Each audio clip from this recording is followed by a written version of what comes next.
Welcome, everybody, to the viewing room where we are going to talk about Obsession, which seems to be everyone's obsession because this is a $750,000 movie, supposedly, that has made over $400 million. I think claims to be one of the most profitable indie films of all time. It's up there for sure.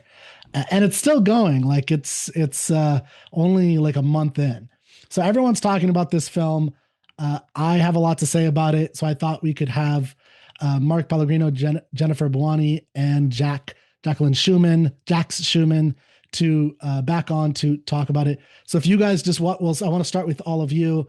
We'll do our thumbs up, thumbs down. What did you think? Or two thumbs up, like if you want to go mid. What was your feelings going into this or coming out of it? I don't know that I could do two thumbs up just because of the ending of it all, but it was very well made, very well done, very well written. Okay, so you give it a thumbs up, at least one for the writing, the execution, like the directing, and just overall it's pretty good, but the ending bothered you. Okay. Well, thematically, and it's supposed to, right? You're supposed to. Well, be it is a horror movie, yeah. You're supposed to be bothered. You're like, oh, this is the world I want to live in, right? Let's have that. Okay. All right. Anybody? Jennifer, how about you? You go next, and then. Yeah, I'll give it a thumbs up. I'm not a big watcher of horror movies because I can't handle the tension. I can't handle the violence. It's just not me. But I was able to make it through, and I did like that it was more suspense than gore. I really liked there was a lot of moments where you thought, oh my gosh, she's gonna pop out at you, and she didn't, or like there was a lot of her dark face that was just absolutely terrifying. Yeah. I actually like the ending, even if it's philosophically wrong. I thought it was probably the only way it would go. So I agree. Okay. Yeah. All right. And then how about you, Mark? I want to know why you say philosophically wrong, but you'll have to articulate that one later for me. Yeah, I'd love to. Well, I definitely want to talk about philosophy in this. There's a lot to talk about in philosophy. Yeah. Yeah. I'm a horror fan, so this genre is right up my alley. Of course, I was amazed to hear that the filmmaker was super young and made this thing for, they say less than 750,000, by the way. That's just the outside figure, but it's made upwards of 500 million now. Now it's at 500. Wow. At 500 million now. It's streaming. It's streaming now. So it's going to go, this guy's career is made at 22. Unfortunately, 26. Yeah. Or 26, sorry, but unfortunately, maybe I'm thinking of Backrooms, but or one of the other ones that streamers have been making lately. They've been putting themselves on the map as filmmakers. Yeah. The only way you can go from here is down, my friend. So yeah, that's unfortunate, but I don't think so. Hopefully he can still keep upping the ante. But I thought this had all the elements of great horror, not just jump scares and building suspense with camera angles and the cinematography. Because in horror, as in any film, the camera is as much a character and as much a storyteller as the actors. Mm-hmm. But the acting was phenomenal. The scenes were really easy on the acting sensibilities. If you have those kinds of sensibilities like I do, if I don't notice the acting, it's a great thing. And I didn't notice acting, and even more so as an actor myself, I there were scenes where I asked myself, would I have thought of that in the moment? And that's a very good scene. The great actor Terrence Howard told me that one time when I met him and talked to him. He talked about that as an actor, seeing an actor do something and then it arrests you, takes you out of the moment, and you wonder if you would have made those same choices or the same circumstances. So the acting was quite good, especially for a young cast of folks that they had. Yeah. And for the female lead who had to go through emotional gymnastics like really no other part, which makes horror one of the hardest genres to act because it's such a heightened reality. It's so super heightened. You're at a life and death pitch all the time. And if you're able to pull that off, it's almost Shakespearean in its emotional levels. Would you think that it's a lot easier from a horror genre to overact in that genre than because there's pressure and results that might not be present in other, or might be easier to forget in other genres, for sure. And that's why it's really not a genre for the young actors who are inexperienced. It should be a genre for people who are more seasoned, but it turns out it's usually the opposite because it's an entry level film. It's a way to enter into the film market if you're a young filmmaker, and plus filmmakers can really make their bones in horror. Right? There's a lot they can do cinemagraphically with it, and with respect to the acting and style that's a little bit more difficult to pull off in traditional cinema. Also, I thought there were some great. I don't know if I call them great, but there were certainly thoughts in here that were worth considering, right? There was a broad metaphor here that I think we can talk about, and some smaller sort of ancillary metaphors that we can talk about that I think are really good conversation stimulators. So horror proved itself to me to be an excellent genre to bring out philosophy, social commentary, relationship idea, the concepts of relationships and the propriety of relationships and ethics. You don't necessarily get that from every film, but you certainly got it in this in spades. So I also thought that there was a really great use of stereotype and reversing stereotype along gender roles as well. I noticed that a lot in the supporting characters, Ian and Sarah.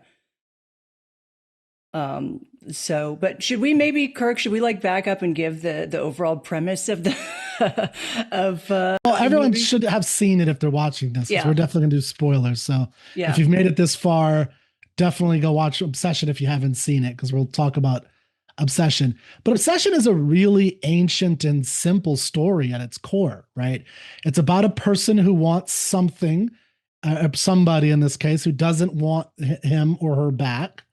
And they use, this has been done with science fiction, with some kind of technology, with a love potion, Tristan and Isolde. It could just be supernatural. It could be Cupid's arrow. This is Medea. I mean, this is an ancient story. I actually went back to, because I love Twilight Zone. I was like, I know there's a Twilight Zone about this. And in fact, there's a very famous one that is exactly like this, and it's worth watching. It's called The Chaser. And it's the same exact premise. You have a nerdy guy. It's really tightly shot. Of course, it's Twilight Zone. And the same thing happens. Of course, it's not as horrific, although I would argue for 1960, the ending is a little horrific. Like it probably would have caught, like all the pearls would have been clutched at the end of that movie, because it was like, oh my gosh. I'll spoil it if people want to, but definitely worth watching because it's the same exact thing. Of what happens. The monkey paw story, this is in Simpsons. So what happens, this is a very, very common story. What's wonderful, and I think any artist should start with common stories, right? That's my view. I mean, you don't have to, but horror is great because you could usually get a lot of titillation for low bucks, a lot of bang for your buck.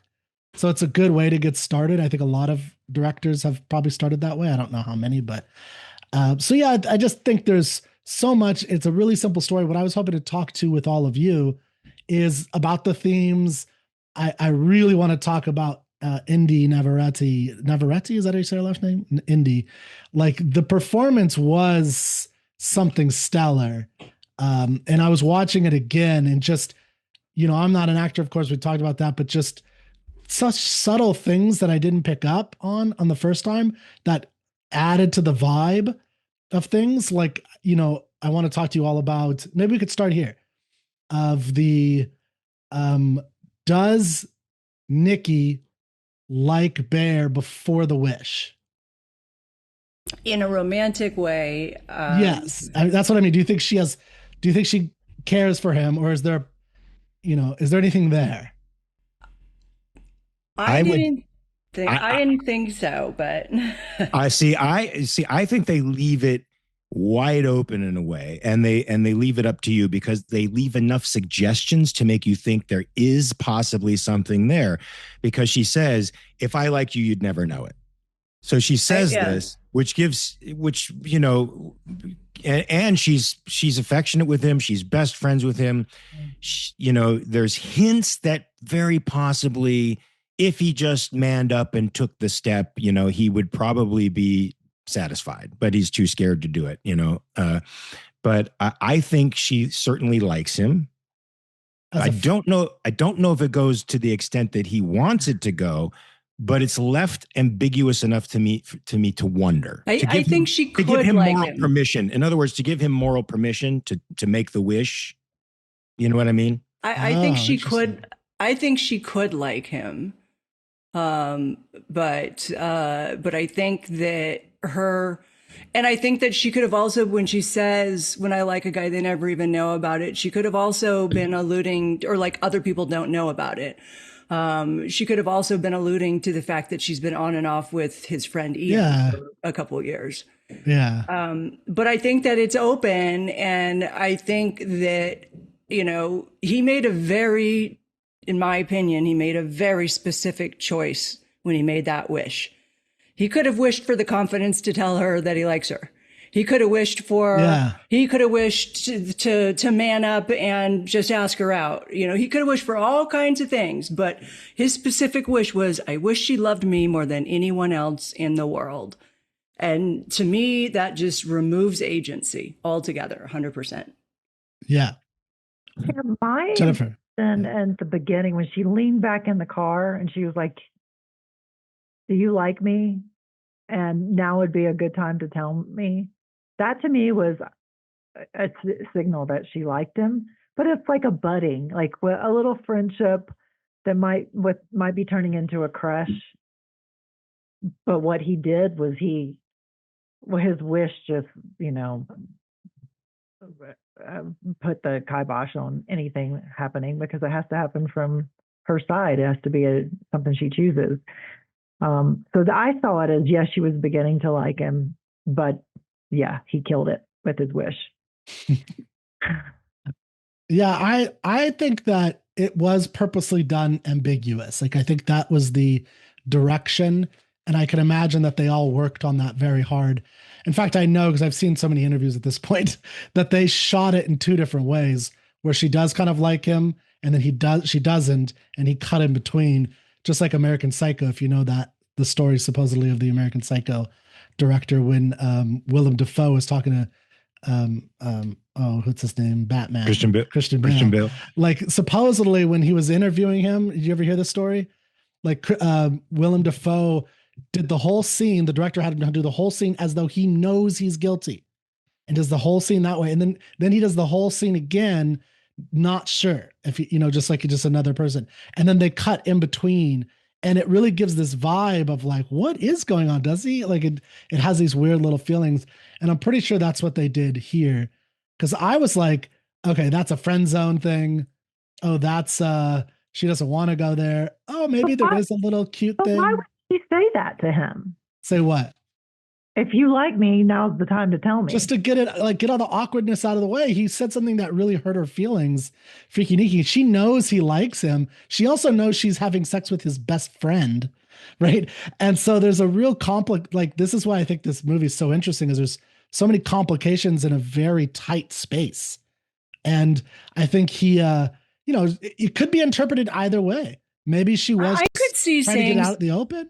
I could see saying something like that to a guy that I'm not sure about, who I've been friends with for a long time, and I'm considering, am I getting a vibe from him? Like, I want to do a vibe check here. And I could see myself saying that to somebody if I'm not sure if I want to go to as the a test side of it. As a test? Not as a test, but just to know, like, I would want to know what they were feeling. And if they did like me, then I would want to sit with that and think of, well, can I do that with them? Because there's some people that I just, like, honestly, I wouldn't know about that until it actually came up. Well, especially someone like him, who has proven, even when there's all these openings, that he can't do it. He seems, I think she has to know him well enough to know that he's never going to go out there, it seems like. But then, I think if a girl were to tell you, hey, our friend really likes you, that seems to be also, it could go either way. You could interpret that like maybe she's testing you, or maybe she is trying to deflect you onto somebody else because she just wants to be friends and she doesn't want to be with you.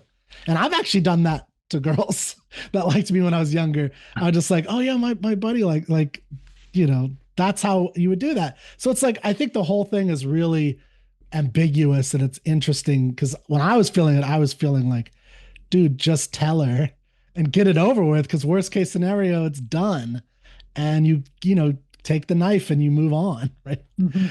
Take the knife cut, and he wouldn't do it. That's what a man would do. Well, and I think like also that he's young. Like I've been in a situation where I've never been, good with the ladies. So especially when I was younger, so I had that feeling. I've never had a situation where she asked me that, and it was that clear, and I didn't. I at least, unless I'm, mistaken, and I'm actually wrong, and she did do that, and I didn't, and I still fumbled. It's definitely possible, but his feeling, I definitely recognize that feeling. Like that is the feeling I remember for sure. So yeah. Anyway, so that was, to me, you brought up this moral question and then talking about themes, which I think is, there's a lot to talk about in this movie, even just camera work and everything. But the themes are so interesting because it's such a simple one. And I think, Jennifer, you brought up the morality of it, right? Was it you, Jennifer, who brought up the morality? But anyway, I think I said something about the morality, the ambiguity of her approach to him, where it leaves you on the fence as an audience member, makes the morality of his wish a little bit more understandable at first, because you think she may be, she may be a willing participant in this. Yeah. But he could have asked all kinds of different questions, right? He could have chosen, I wish she would tell me exactly how she feels about me. There could have been so many other ways to come at that information and to not, there could be so many ways for him to not lose face even by putting, just tell me how, I just wish she could tell me how she feels. That's an easy wish to make. Yeah. Well, he didn't know that it was real, I think, in his defense. And so if he would have known it was real, I think that would have been a different question. I agree. Because his real desire wasn't what you asked. His real desire was to have her. Mm-hmm. And so in a moment, and I thought, again, as the acting in a moment of frustration, and it comes out as a moment of frustration, right? He's just like, I wish you loved me more than anybody in the fucking world, right? And we've all felt that. We just didn't have an actual supernatural wishbone that did it. But I think all of us, or many of us, have felt like, I wish this person loved me more than anybody in the fucking world. And he just happened to have this thing. But yeah, Jennifer. That's a really good point, because I was like, yeah, it's immoral that he made that decision, but he doesn't realize it's real.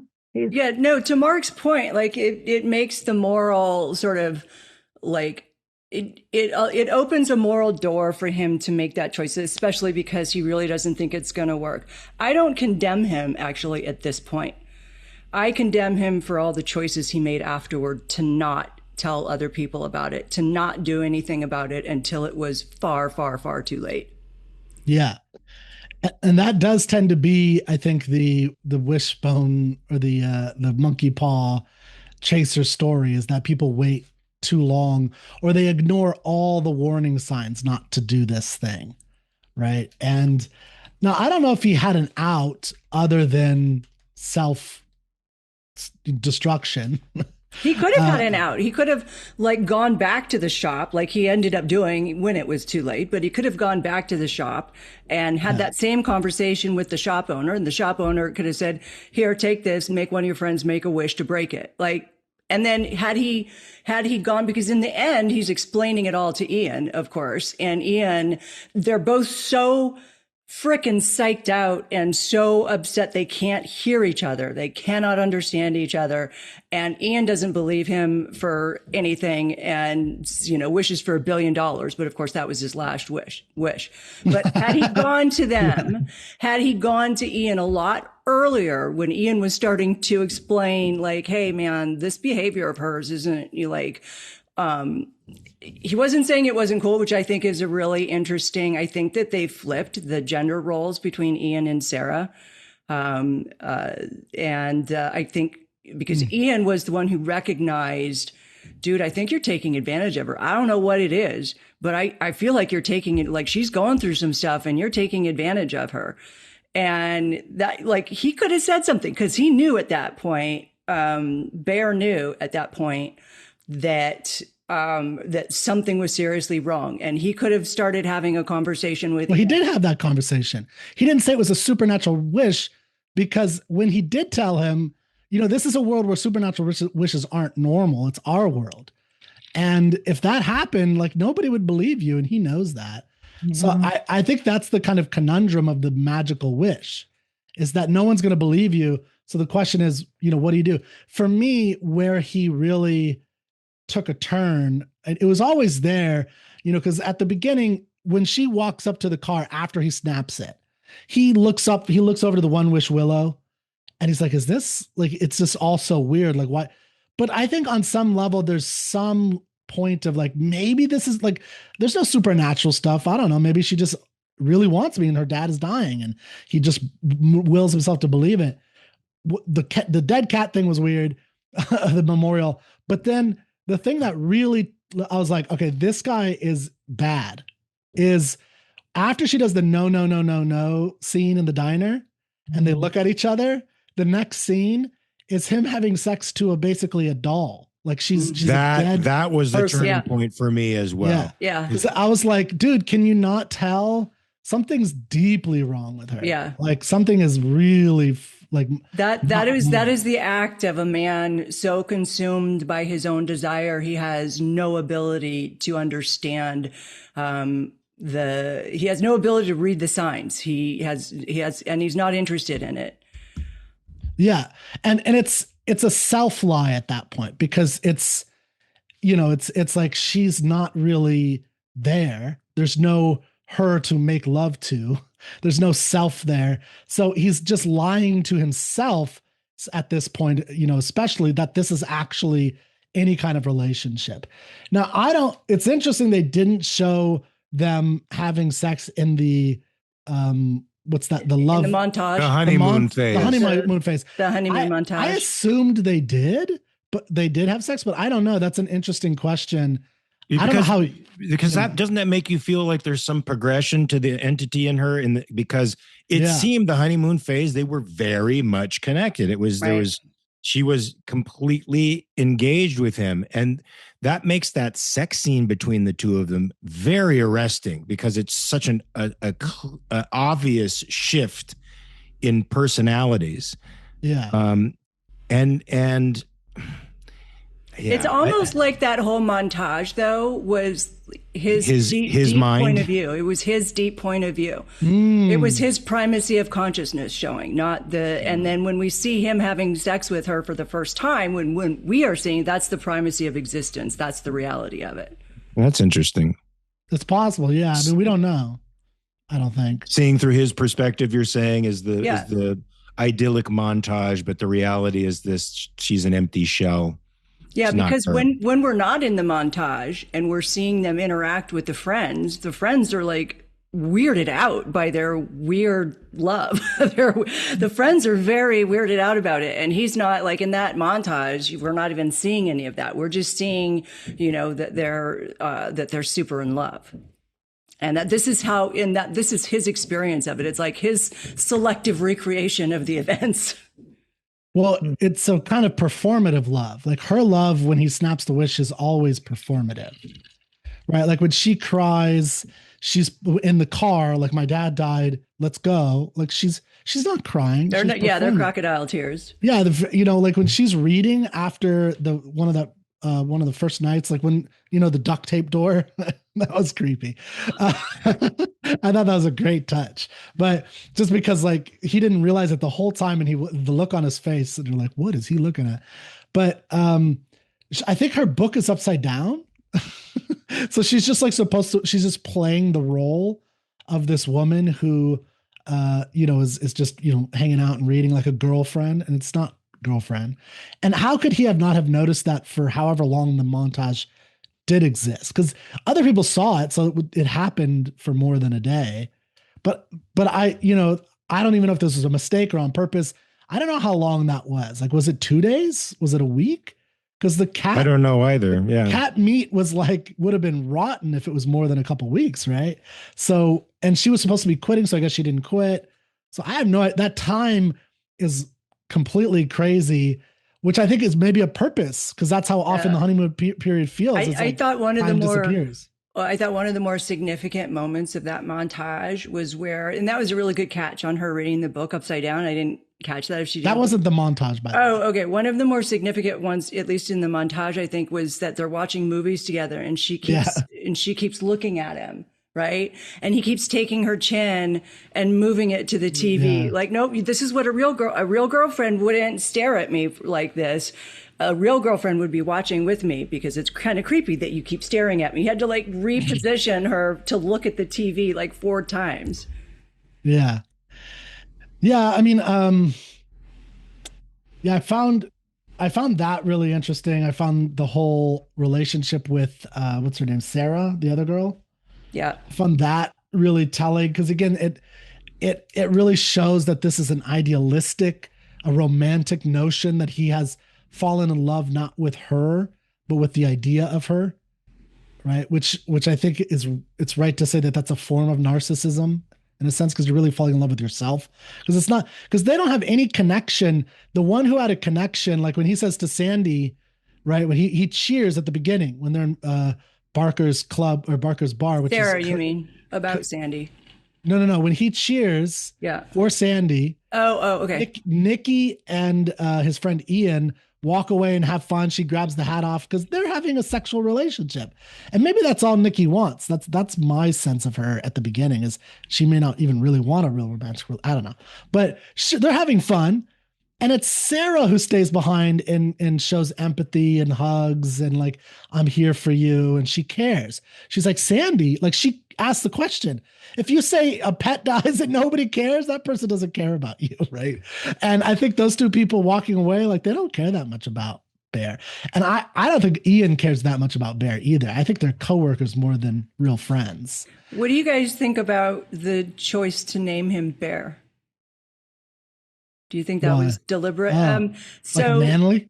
Well, no, my daughter. So my daughter watched this and she's obsessed with the movie, and she listened to a podcast that kind of went over all the stuff, and I guess the one of the reasons to name him Bear is that when people think of bears, they don't like, sometimes when we say, oh, he's just a big teddy bear, right? That just means like he's cuddly and he's wonderful and I can hug him. But the true nature of a bear is vicious and predatory. But I thought it was kind of like, it didn't seem like it was on accident that they named him Bear. Sure. Yeah. I don't know if you guys have any thoughts. I mean, I didn't read that much into it.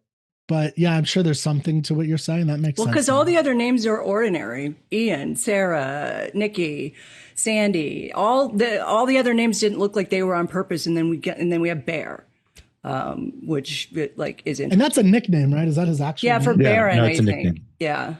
So he's the only one who has a nickname, although she's Freaky Nikki. I mean, sometimes a cigar is just a cigar, and sometimes a name is just a name. It doesn't necessarily have to have any deep moral implications or story points, but I didn't think of it as saying something deeper. But you know, maybe the writer had that in mind. I don't know. Yeah, I mean, I don't think it's a bad reading. I wouldn't say like no to that reading. You know, that there's two sides to Bear.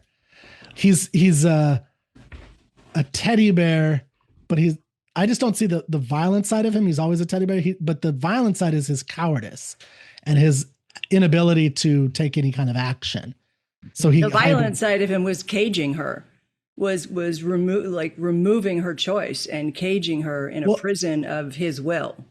Yeah. But he wasn't willing to take any action ever, even to help her, whether it's to help her or to hurt her. Really, I think even the initial action, like he wouldn't kiss her, she kissed him. Like all the actions are other people. His cowardice is inaction. He will not take action. And I think that's who he is as a person. Again, Freaky Nikki has to do performances all the time to get him to do stuff with her. So that's how fallow or sallow or whatever he is. And I think that to me, that's the reading of his character and his moral flaw.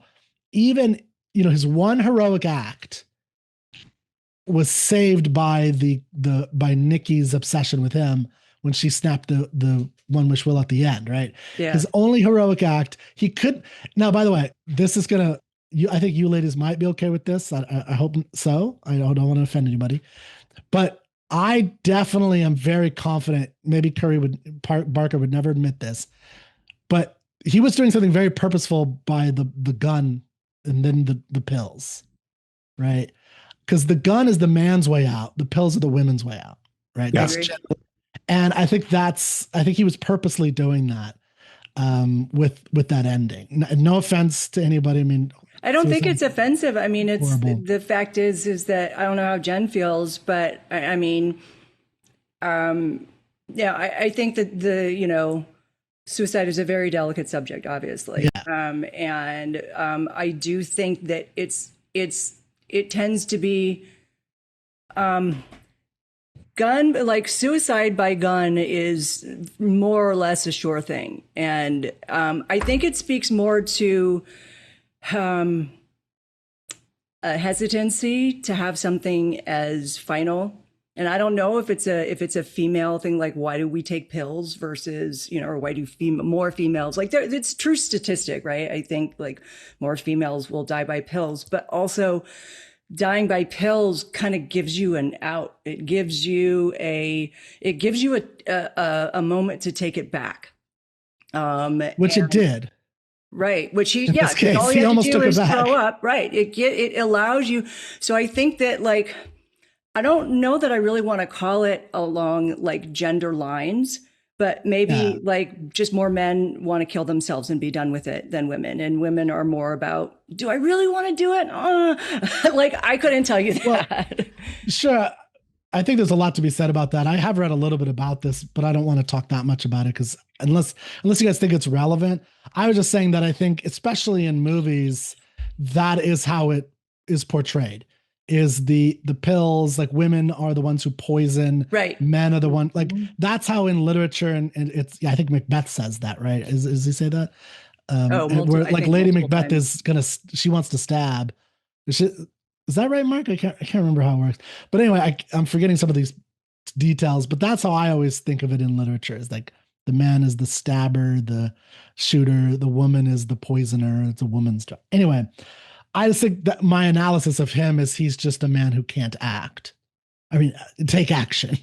The actor can act, that's for sure. Mm-hmm. He does a good job. But anything else on any of these characters you're interested in? That you want to talk about? I think it's really, and I think I was mentioning it earlier. I feel like Ian is kind of had more of a female role in terms of his friendship with Bear, because Ian. And I think Sarah had more of a male role, although you see this a lot because to me, I think this was more about domestic violence than toxic relationships. Even though I know that the writer and director had talked about it in terms of toxic relationship, he didn't go as far as saying domestic violence. And I think that is where I would say, well, that's not the movie you made. I don't think that was because her agency, the moment that her agency is taken away, that's what a domestic violence relationship does, is you feel like you're two people. You're the real you on the inside. Nobody else sees, you can't get out, and you have to pretend to be this shell of a person on the outside. And I think that Ian is recognizing abusive patterns in Bear. He's saying, dude, it feels like you're taking advantage of something. I mean, if you're talking about locker room bro, conquest and stuff, the typical guy reaction would be yeah, you're hitting that kind of thing, right? But Ian is I think you're taking advantage of the situation. And mind you, probably some of that is also coming from the fact that he's been sleeping with Nikki, right? And some of it. Yeah. What do you mean? Watch it again from the very beginning. Situation. Jennifer, what? Say that again. But Ian's taking advantage of the situation. Yeah, well, she has agency. She's making a choice. She's making a choice to be with Ian. Advantage of it, though. Well, but yeah, but it's one thing to like, yeah, I'm gonna sleep with her as long as she wants to sleep with me, kind of thing. It's another thing to force yourself on her, right? He's not forcing her. Ian's not forcing Nikki to do anything. Nikki wants to be doing this with Ian. And so, but at the same time, Ian is like recognizing like Nikki is going through something. She's going through like a major thing and you're not seeing it. And so, but what he's doing is he's advocating for Nikki, right? But then Sarah in the conversation when they're meeting in the car, like Sarah's texting him over and over and over and over. And you think that Sarah is going to like tell him something, amazing or like mind blowing about Nikki or something like that. So, but Sarah comes out there to tell him about the college, the art school. It was the last letter. But then she basically proceeds to blame Nikki for everything, it was like, she does? She does. She was like, well, Nikki is just trying to get back at Ian Nikki's just trying to get back at Ian or wanting to make Ian jealous. So that's the reason why she's sleeping with you. I don't think she says a male thing though. I don't understand. I don't think she's, wait, what are you saying, Jennifer? I'm sorry. Why is that a male trait? That sounds to me like a female trait. She's more blaming Nikki for being crazy. And it's usually the men that will look at the way that a woman is acting. If she's acting totally crazy, and they'll be like, oh, that's a crazy bitch. Like they just dismiss women don't do that. You don't say that about either. Women do that as well. I think women do it a lot. I listen to the Nerve, and it's like all about that. I mean that car scene is really interesting at the end, for a lot of reasons. But I mean, I always took that as just. She's concerned about him because she likes him. I mean, I think it's even weird that Sarah likes him. I think it's because she's known him for so long. Maybe she knows a different side of him or something. I don't know. Because he is, again, so passive in general. Like, and what it's like, I have friends or guys that I've known like this in my life where it's like, dude, just go do something. And you almost look at them as like a pet in a way. Like I'm so sorry for them and I don't know what else to do.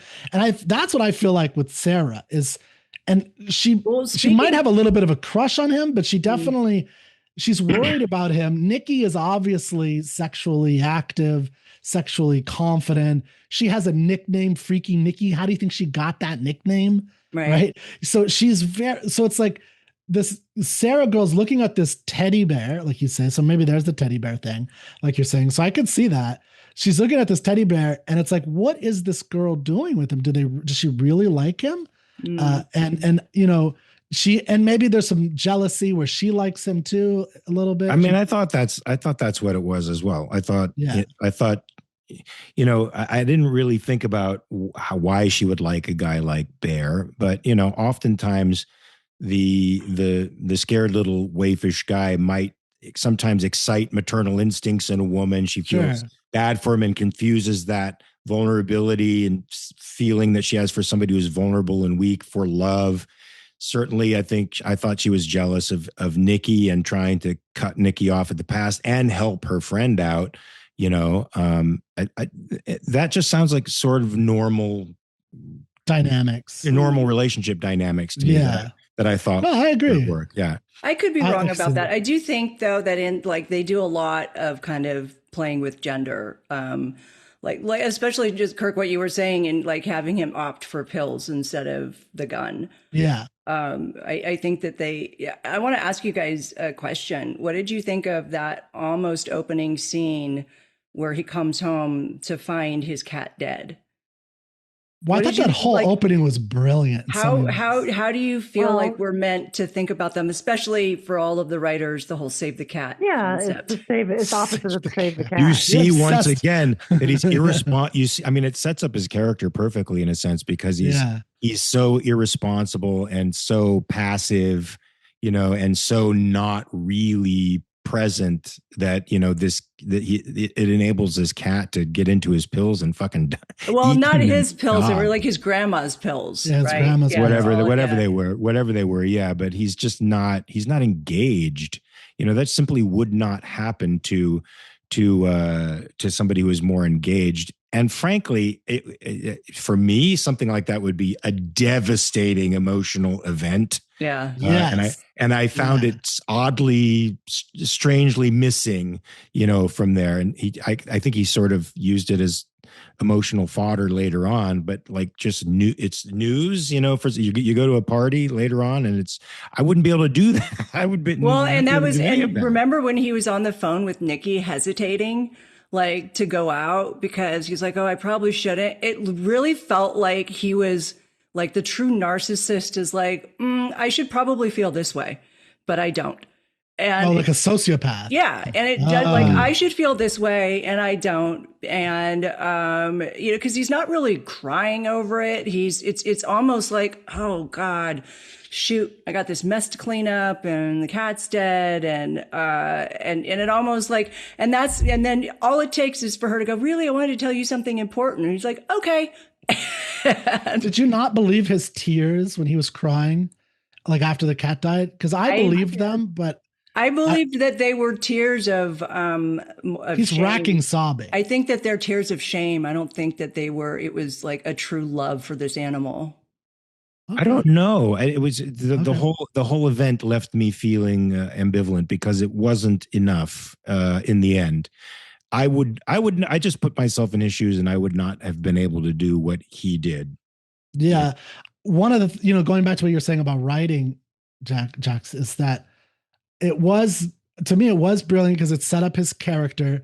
And then what does he do after he bawls crying? He leans into looking at the Instagram photos or the whatever photos of Nikki. So just like when his grandmother died, these are the opening lines of the movie. His grandmother, he's pouring out his heart. He thinks that she's so good, he doesn't want to tell her because that might ruin it, because it might ruin how good she is or something like that. And when his mother died and he was all alone, she was nice to him. To me, that reads like a girl she smiled at you and you really blew it out of proportion. That's how I read that looking back at it, is like, I did that when I was like in high school and even college. Like a girl's like, hey, you doing good today, Kirk? I'm like, yeah, wedding bells and all those things all of a sudden. Like that's how I saw what was going on with him. And the dead cat thing, again, you have this horrible emotion, and then he goes right into obsessiveness, right? This obsessive looking. And then she calls him, and weren't you screaming, tell her your cat died? Right? Yes. Because that's like freaking instant sympathy. Like instant. Like, oh, do you want me to come over and keep you company or something? Like that's well, she does offer that later, right? She does say, if you ever need anything, call me. Yeah. And when I go and watch that scene, we could talk, hopefully we'll get to acting soon, but watch the scene where she in the car, and Mark, I want you to talk about your foggy windows theory. I want to hear this. But when they're in the car and she says that to him, like, if you ever need anything, just I'll always be there for you. Then there's a flash, I think, maybe I'm misreading it. There's a flash of regret when she says that. I see a flash of regret. She's like, oh, maybe I should have said that. Because it's like, I don't really want to do that. And again, those little subtle things throughout that were just like wild to me, of like the actress's ability to go back and forth. Now, as Freaky Nikki, that was on another level. Just her ability to go back and forth like that, like in a snap. I don't know how somebody does that. But Jennifer, do you have any last words before you left? No, I'm glad you're talking about her acting and her ability to do that, because that was pretty cool. And then I hope that I have to drop, but I hope you guys do talk about the things like when she's standing at the door and her hot face is so dark, but you can kind of see the reflection of her eyes, and it was so creepy. I don't know, like it was just what your imagination was thinking might happen, or what her face might look like. And it just stayed on her. And they do that again, like he's in the car and he drives up to the house and she's at the house just like standing there. So that as the audience, but he's driving up and there's just like a foggy window and you're expecting her to jump out any minute. this filmmaker was brilliant in doing those little moments. So I wanted to add that in. Yeah. Yeah, the spook. Go. Okay, yeah. Thank you for Bye, Jen. your thoughts. Hi, Jen. Yeah, the nature of her, the key light moment, I think, where she's all silhouette. I think that was done in editing, if I understand correctly. Like, because there's like a good amount of light in the back. There's nothing, but they have like these two little lights you could see in her eyes, just yes. And it's like, whoa, it's so creepy. It's very creepy. And they do that a couple times with her. So like when she's laying in bed, she's like, what were you doing, Bear? You can't see her face. I'm looking at it now. I'll try and pop it on screen. But man, it's like she's a shell of a person. I think it's like she's not a whole person. This came at such a coincidental time for us to be talking about this and to watch the movie. I'm reading, I don't know if you guys are familiar with the best-selling author Sarah Maas. Yes. Sarah J. Maas, right? Sarah J. Maas. She's high fantasy, very romantasy. Romantasy, but I'm reading the Throne of Glass series, which is like, it's more YA. There's not like a lot of crazy sex and stuff in it. Not that that matters, but I thought there was in her original in ACOTAR in a Court of Throne and Roses, but I read some of that. But Throne of Glass came before that, and Throne of Glass was like what got her rise in popularity. And there's an element in Throne of Glass where you've got this evil king and he enslaves people with using this collar or a ring and basically puts a demon inside of them. He puts a demon inside of this person, but it doesn't get rid of the person. The person is still in there. And the person is experiencing all manner of hell and dread and just like their soul's been commandeered while this demon is just doing the bidding of the king, right? And like that phone call that he makes to the One Wish Willow tech support. That's Curry Barker, by the way. And we was it? Yeah, the tech supporter is yeah. And we hear, and she's just screaming in pain, and he knows it. He knows it's her. But that to me was just such an interesting parallel of what it is to be a true like domestic violence victim, where you've just lost all of your agency and the real you is like screaming to come out.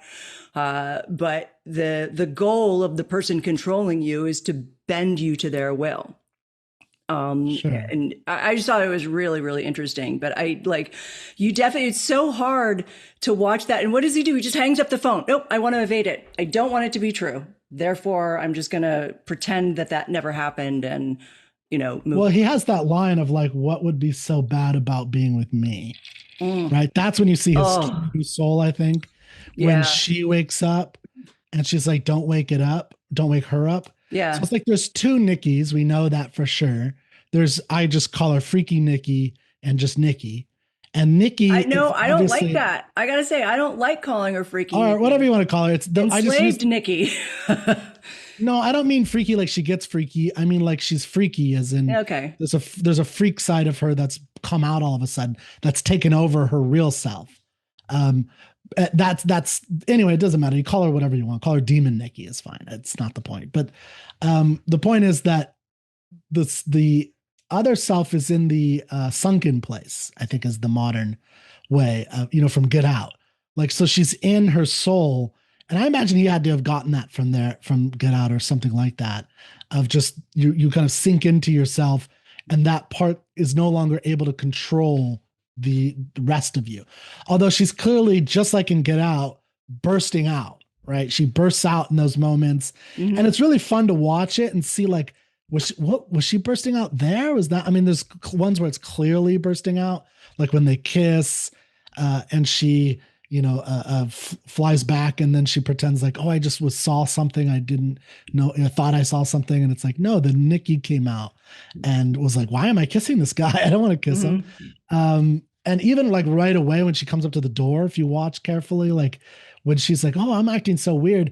There's a moment where it's like, I think Nikki kind of burst in and then there was like wrestling of control because the wish just happened or something, and they're fighting. That was kind of. I mean, that's like how they also go through it in the book series, that in the Throne of Glass series, is that when the demon takes control, it happens kind of gradually. Like they assume immediate control, but you're able to break through every now and then and like talk as the person that you really are. And every single time that they break through and talk, they say the same thing: kill me, just kill me. And she says that in the bedroom, right, when he's going off, and she's like, just kill me. And oh God, such a great line too, where he says, what would be so wrong about being with me? And she's like, I've never been with you. Yeah. Yeah, no, it's really well done. I mean, it's, what they were trying to convey, I think they conveyed. And it's really interesting to listen to some of the initial drafts and how the creative process got slimmed down, because they had expanded a lot of things. The ending was very different in the original script. And I think this is one of the cool things about movies. I think they also test audience some of this. And like the sex scene was supposedly twice as long and way worse because she snaps out of it in the middle of it at one point, like screams for a second, and he keeps going afterwards, which makes it which makes it rape. Yeah. Which makes it unequivocal. Like the thing I really thought that they did well was going on the border of like, okay, I don't like what he's doing, but maybe he's just confused, and like you can almost make an excuse for him. So if they would have done too much more, it would have been like, no, this guy's done. Like I can't even watch the rest of this. It's so horrible. So they really skirted the line really well. And it was a good choice to cut that scene down. Yeah, I think so. Because it would have been so too much. Yeah. I think of like, what are you getting out of this? Like, just get a plastic doll. Like, seriously, like, this is horrible. Well, isn't she? Well, exactly. I think she is. She's and this is, goes to the story that we see a lot today, that it's like, it's the Joaquin Phoenix, her, right? It's Ex Machina, where again, more of these horror stories about the will isn't there. They're just performing, or they're just pretending, and it's not real love. A TV show that does that really well, and I wish it got more seasons, was Being Human. I don't know if you guys ever saw that, but it was about. I only did the American remake of Being Human for 4 seasons. Oh wait, I might be wrong, Mark. I might be wrong on the name of it. So do you know? And that's probably why, is because I know you did that. It was something else that had the word human in it, but it was about, what's it about? Androids. Like androids basically come to life, and what are the moral implications? It was very like post Blade Runner kind of thing. What are the moral? And they had like sex dolls, and then you see the sex dolls like waking up and having a consciousness, and like, what's the morality around that? Well, that's Westworld. That's all of these stories. That's what I think. Like, what's really interesting is how ancient this story really is. Yeah. What Curry Barker and that team did. But wait, what is Being Human about, Mark? Is it about vampire, a werewolf, and a ghost are roommates in Boston, basically? Okay. Yeah, so not at all what I was thinking of. Now I have to go find the name of this TV show. What did you play? I was the vampire boss of Boston, so I turned the main character into a vampire, and I'm the I'm the patriarchal figure who's trying to bring him into the vampire world, and he's resisting me through the whole season. Oh, cool. I got to watch this. So vampires are another good example of this, right? Where they take over your will, right? Dracula takes over your will. And that's a big part of that whole story. I think that's another example of that. For sure. But I think there's I want to make sure. Oh, sorry. Go ahead, Kirk. It's okay. I want to make sure we get into the acting. Like, I really want to dig in and hear Mark's thoughts. I want to hear what Mark has to say about the fogged windows. Well, that too. So tell us about that. But yeah, I really want to dig into the acting because it was so intense. Yeah, Indy Navarrete was amazing. I haven't seen her before. I know she did a show for a number of seasons, but I was going to ask you if you worked with her, because she was in the same episodes of 13 Reasons Why that you are. Another thing, yeah. I don't recall working with her. Most of my stuff was with my son and the family, and a little bit with some of the outside kids. But not so much. I certainly don't remember her. So like, I don't remember her being one of the main vibe. I think it was probably a small part. Yeah, it's been a while. Well, she's certainly a force to be reckoned with. I mean, this is a tour de force of acting that requires a lot of freedom. You know, you have to give yourself permission to go places on a split second. One of the reasons, for example, I didn't want to do Macbeth is because I told Tracy, it's like, well, it's hard enough just getting the language and the concepts down, but Macbeth, he's so imaginative, and his imagination runs away with him so much that literally every line is a different experience. Like he talks himself into these states. And I was like, I just don't feel that mercurial, that, you know, intent, that crazy. And well, I think under her circumstances with modern dialogue, it would probably be different, but certainly she was able to go in these split second phases that were just phenomenal to watch. And that requires giving yourself a lot of permission just to, it would be something like Sanford Meisner, my mentor, would probably say, throw a tantrum on stage. And actors would get all uptight about that. The person who just goes and throws a tantrum would be the fine actor up there. And that's what she did. She just gave herself permission to do what she did. I thought Michael Johnson was good, but better than him even was Cooper Tomlinson, the guy who played Ian. I thought he was a special actor. And you see it in the nuanced moments at the parties when they talk, the exchanges, these kinds of personal moments of dialogue. Really, you can really tell whether somebody's got chops or not. And apparently he's one of the director's collaborators, right? They work on this stuff. Yeah. So I would recommend, if you like Curry Barker, so he's been doing YouTube shows for a long time. He made a movie for $800 that I think is worth watching, which I don't say very often, but it's called Milk and Cereal.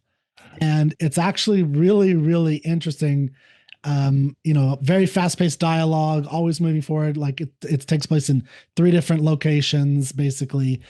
Just a couple actors. I think the guy who plays Ian is in that one. I forgot, but Ian is the guy who plays, what's his name? Tomlinson. Cooper Tomlinson. Yeah, he's in almost all of the skits. So they did like Key and Peele, like they're inspired by Key and Peele. They did a whole, like hundreds of these Key and Peele's, like, I don't know, hundreds, but a lot of these little skits on YouTube. And they're fun. A lot of them have some horror. A lot of them are just really weird, but that's how he got his chops. Like this kid made a lot of films, a lot of stories, which I think is what you got to do to get good. I mean, that's what guys like M. Night Shyamalan were doing when they were 12 years old. They were going in, Steven Spielberg. They're just taking out their Super 8 cameras and they were filming from a very young age. Now it's so much easier to do it. Even on your iPhone, you can make these sophisticated films and cut them together on your iPhone. So, it's not surprising to me that somebody who's been doing it for a while on YouTube, it suddenly shows up on our radar as being, a pretty doggone fine-tuned director who has a good taste for actors. And the fact that they're all collaborating and they're sort of a family makes them comfortable improvising together. So there's a clear dynamic that it makes them comfortable and relaxed and easy. And that comes across on the film. Also, sure. Megan Lawless too played Sarah. I thought she was very good, and she's apparently part of that ensemble. Yeah. So the acting was great, and acting can make a bad script mediocre and a good script great. And I thought that this took a very, very good script and made it shine. Yeah, like I think Indy, her performance really elevated what was already really good. I mean, just the eerie, like that scene where she says, I can be Nikki at the end, and she's like scream crying, I can be Nikki toward the end. It's like, that is just, I don't even know what that is exactly, in terms of where that comes from, but it's just, I feel like when I was so demonic. It is, but it's also like a 2-year-old child, Yeah. And maybe that was her as if. Actors sometimes have what they call the magic as if. So they do something they do something as if, I'm going to do this scene as if I'm a 2-year-old child having a tantrum. And they just, they give themselves over to it, and it actually, feeds the scene. So that could have been her thing. I'd love to pick her brain on that. On her choices. Well, and then what did you guys think of the flower scene? Because I think that's the heart of the horror moment. I mean, there's a lot of horror moments, but to me, that was a really... When she puts him in front of her face, you mean? Well, just that whole... So it's right after they have sex. And I think this is when the turn in the horror, like the knob really clicks to another level, right? Because he wakes up and she's in a corner and she's like, I don't like my dreams. And if you watch it, I think you have to watch on different TVs because some TVs it's too dark. Yeah. And other TVs you could actually see her a little bit. It was done actually in pretty bright light, and they used a lot of editing to make it darker. But her makeup is terrifying. Like they were really it's not normal. Obviously, I think what they said is they're going for uncanny valley, and it doesn't really look like. And then the cry she makes, I don't think you really love me as much as I love you. That type of stuff. Like it's just like unworldly. And they have this weird little, she moves like a cat for a moment and then she goes backwards. Yeah. Fiddles back. Did you notice that in the very beginning, when right after he makes the wish and he's staring forward and like out of the peripheral, she's standing at the porch and she takes 2 steps, but they're like in super fast motion. And then she slows down to normal. Like, wait, when is this? At the very beginning? It's at the beginning. He's made the wish and she's on and then he looks, or he doesn't look, but the camera looks, and she's on the porch and she is about to come down and talk to him, but she comes down. I rewound it and it looked like it was so subtle, but she came down and took 2 steps and like they must have sped it up like by 50 or something. And that to me was like the first sign of, oh shit, that wish worked. But you'll have to show that because I'm watching it now. I don't see. She does do that at various times. Yes. So like the art, like when she goes backwards. Yeah. I actually have a read for what that was purposeful, not just to be creepy for its own sake. And I don't know if you guys had a thought on why. I'll tell you my reasoning, but they definitely they probably made her go forward and then they just reversed it in the editing or something like that. That's how I assume they did. I don't know. But yeah, there's a lot of those little movements where it's like something's off and they sped something up for a moment. Yeah, that happens a lot with her. But what did you think of the backup scene? Like that, where that all of a sudden she's like backing up, like, I can be Nikki. And then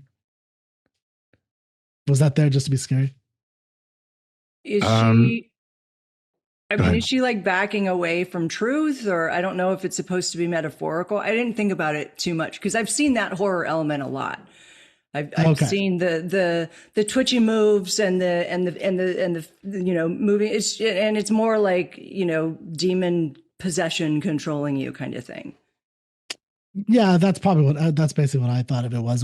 It was part of the demon Nikki trying to defend or try to protect Bear actually from the real Nikki.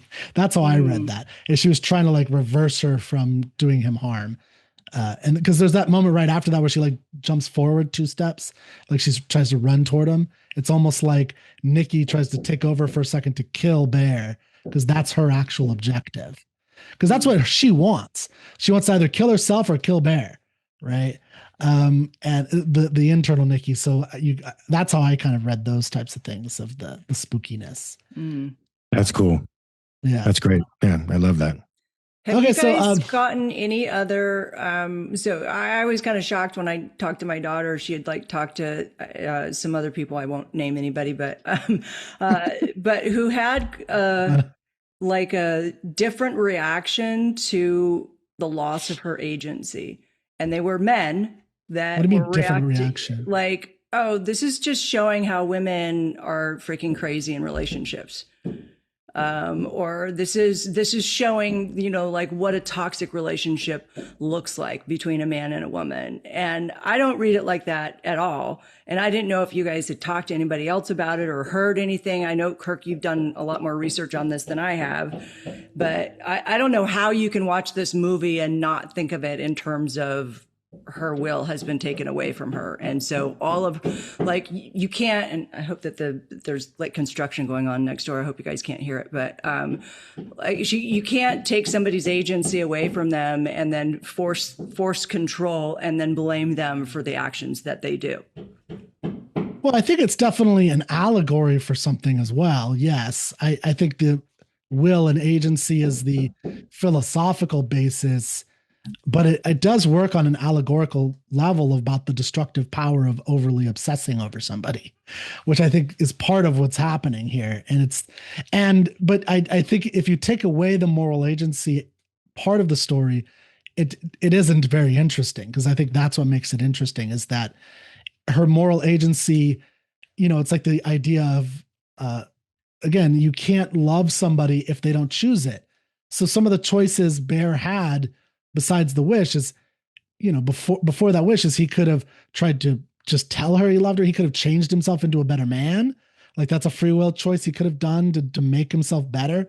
But instead, he impetuously, in a moment of youthful frustration, broke and made a wish that happened to come true. It's like Bruce Almighty, who tries to make Jennifer Aniston's character love him. Like all those types of things. Or you want to raise the dead. It's the old raising the dead of the old lover, but it's not going to be the same person because the person's dead. It's not natural. Again, this is a common story. And I think it's really interesting because it's a free will question about, can somebody, you know, can you make somebody love you? Can you use a powerful potion, you know, something like that convinces them to love you? It makes me wonder what a determinist like Sam Harris, what his read on this would be, because this movie is so much about free will. Right. And like, how, if you're a true determinist, how do you judge that from a real determinist perspective? I don't know. That's where I see the flaw in determinism is, you know, which choices are true and which choices are not. Yeah. I mean, I don't know what Sam Harris would say. He is a determinist. I think he would probably say something like, this is a good example of, you know, determinism, that, you know, really you can't make any decisions. I don't know. Yeah, really, it's her biology taking over. It's her brain chemistry doing what it does, and there's really nothing she can do about it. Yeah, I don't know. He has like free will and like determinism is such a weird view to me. I have a hard time with it, to be honest. But it's a mechanical view of things. But he also has like this, I don't know if it's soft determinism, but this idea that there's some feeling of agency, but we don't actually have it because we're determined by all these factors. We just can't happen to figure all of them out.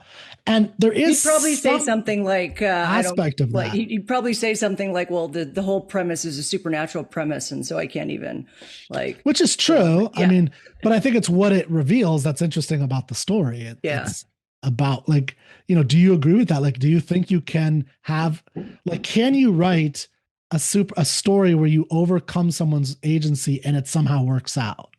Like, how would you tell that story? I'd be an interesting exercise. I don't think you can. I mean, it would be arbitrary. It wouldn't fit logically. Right. And that's, you know, it'd be an interesting exercise. I think it has to end like The Chaser, the Twilight Zone does not end happily.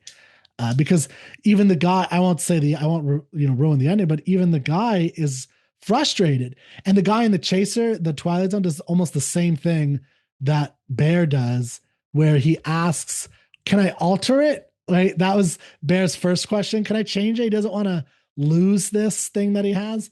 And it's like, lose what? Like, what do you don't have anything. You literally don't have anything. It is an enslavement. And I don't understand where he's coming from. But I do think, and I know we're running out of time, but I do think it's really interesting about horror as a genre, that I find interesting about it speaking to something in a generation. You know, like the slasher horrors back in the 70s were all about premarital sex. And if you have premarital sex, bad things are going to happen because you're, you're the bad babysitter, and you know, and all and the final girl is always the virtuous version. yeah, and which is very true. And it's like, and that for whatever reason, it spoke to that generation, and they went in droves, and they saw that. And there's something about this that is speaking to the Gen Z generation and the Gen A, the younger generation, big time. And what do you think that is? I mean, I think a lot of it, I have to imagine that it speaks to a real fear that I had as a young person, that we all have, but I think is 10 times, from what I understand, 10x for this generation, which is simply, is there any value to romantic relationships? Right. And do you completely lose yourself in romantic relationships? Kids today seem to be avoiding romantic relationships like the plague. I mean, I get that, and something very bad is going to happen, by the way. I saw that marriage paranoia and that relationship paranoia streaming all the way through that show. I don't know that I got that from this, though, but do you think the Gen Zers and Gen Zers, I guess, do you think they feel, when I see them complaining online, and granted, this is a tainted group, but I see them complaining online, it's more or less something like this: all this stuff is happening and there's nothing I can do about it. Life isn't turning out the way I thought it would. They sound like they're expecting somebody to do something for them, or to have finished a deal for them, or like they're puppets on the end of a string. They don't quite feel like they have their own sense of control or agency over their life. And you think maybe there's something in that? There's something else. There's this force outside of us that's, aside from relationship cynicism, which they have. But do you think there's something broader in the fact that they don't feel that they're very in control of their lives, or things don't go where they want it to go, so that wishes are not going to be granted? It's going to turn into some nihilistic hell. You know what I'm saying? Yeah, I definitely think there's a lot of young kids who are looking out in the future and thinking, like, they're not thinking good things down the line. AI is going to take jobs. The world's going to come to an end. America's not going to be even I don't even think, as a millennial, I'm an elder millennial, right? I'm 41. When I was younger, we were, a lot of myself and lots of friends were very optimistic. Even if we were thinking there was a lot of bad things happening, we definitely, I think there was still a view among a lot of people that things could one day be better. I don't know if that's as much the case today.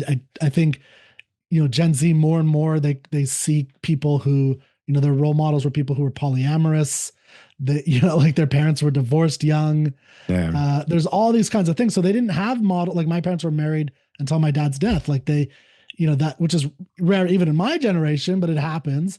So I think like a lot of that also adds up to, and then, again, just big political changes that happen really radically back and forth in their life. I think, a lot of that has an effect. And then on social media, that what's the long-term value of a romantic relationship? If I fall in love with this person, how much do I lose of myself? I think people genuinely do have a fear of that, especially women, I think, have a fear of a real loss of self. Like I have to kind of become this trad wife to get this guy, and it's like, it's not worth it. And, and this is a good movie for that. In speaking with my 20-year-old Gen Z or whatever, and I didn't ask her this specific question about this. Dude, that's movie. Like Gen Alpha now, right? Okay. I don't even know what they're supposed to be called. She's now. Young, but I will say that that she has expressed to me like a lack of wanting to pursue like long-term relationships with men, because the kind of man that she's used to seeing is bare. Is the exploitative, passive, the guy that takes the pills instead of the gun, the guy that can't make a decision, the guy that can't, that wants to gain things the easy way, that, will, have no qualms about taking advantage. And so I think what they're conflating in a way of like romantic relationships that, well, these don't work out because these are the men that we're dealing with, and they haven't seen what our version, right, of a man, like, And do you think that's come about from knocking masculinity for decades. Yes. I think so. Yeah, I think it's a gross misunderstanding of masculinity, of what true toxic masculinity is. Yeah, but they're just equating all masculinity with toxicity. Yeah. Instead and sexist of like, rape, you can have toxic women, you can have toxic men, you know, and you can have really good women and really good men, but they're not seeing that yet. Yeah, I think all of that's very true. And it's, I agree that you can't attack manliness and masculinity for 50 years and not have people take it seriously at some point. And you know, it really gets to, especially good men are the ones who tend to be the ones who suffer the most because they want to be good. And being good is like Bear. Like Bear's trying to be good. He's trying, I think you know, at the beginning, I think he wants to take her views into consideration. At least that's the surface level view of him, right? That's why Ian is helping him. Like I don't know if they're friends. They work together. Maybe they're friends. They're getting pancakes together. I can't tell. No, they do trivia night. I get the feeling that they're friends because they all do trivia night. You do trivia night with your like with just coworkers. Like it seems like he's a colleague who they hang out with occasionally because they're 22 and they work together. And I just, you know, anyway, I don't know. It's hard to tell, but I can't imagine him being a very good friend if he knows this guy's really in love with this woman and he doesn't at least tell him like, look, man, I know you're in love with her. I'm sorry, but I've been sleeping with her for 2 years now. Like, how do you not say that to a friend? You do. Yeah, if you're a good friend, you say that. If you're a dude, if you're a guy, a man, and you thought your friend was feeling amorous feelings for somebody you are going to bed with, you would say, here's the deal, dude, just to let you know.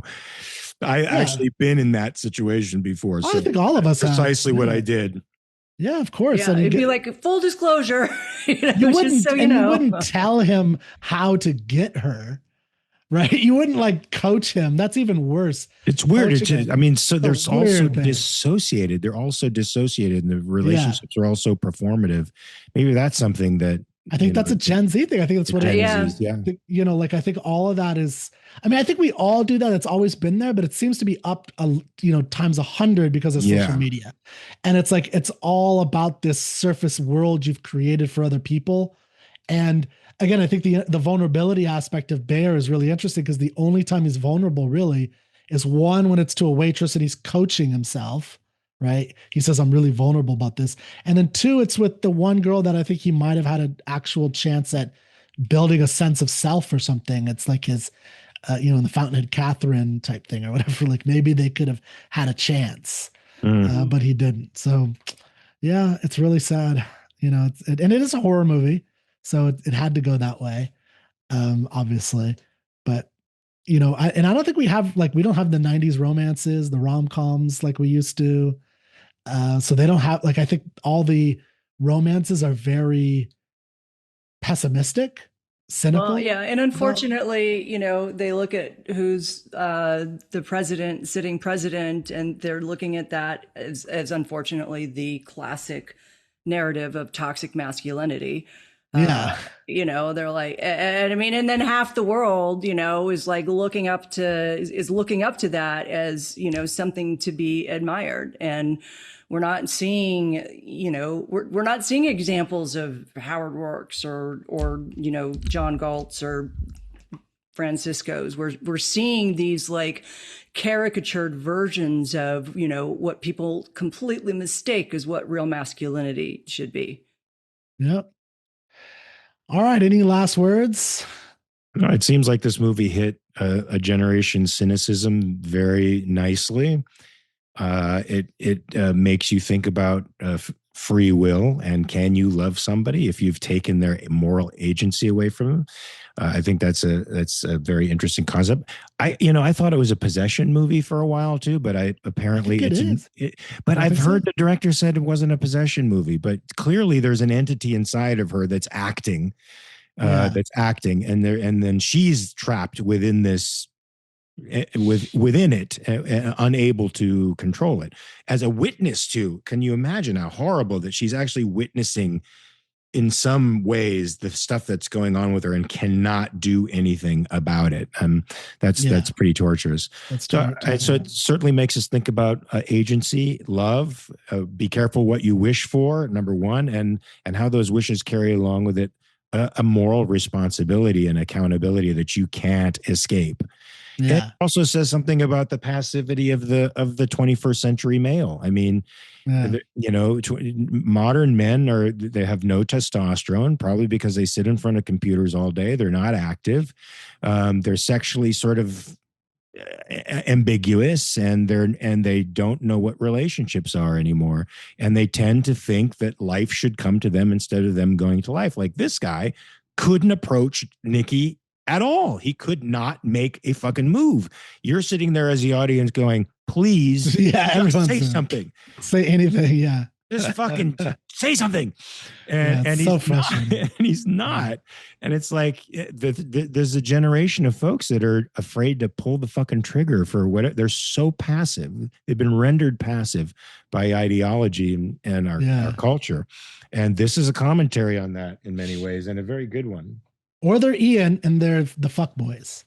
That's it. Right. Yeah, it's one or the other. Yeah. It's either this passive girly man who's just, you know, a wisp of a thing, or it's the I don't care about anything fuck boy who doesn't really seem to want to do anything except neg on Nikki and mess with his so-called friend by coaching him on how to get her without telling him the truth. In a very dishonest way, right? Yeah, like in a very dishonest, evasive way. I mean, I echo everything that Mark said.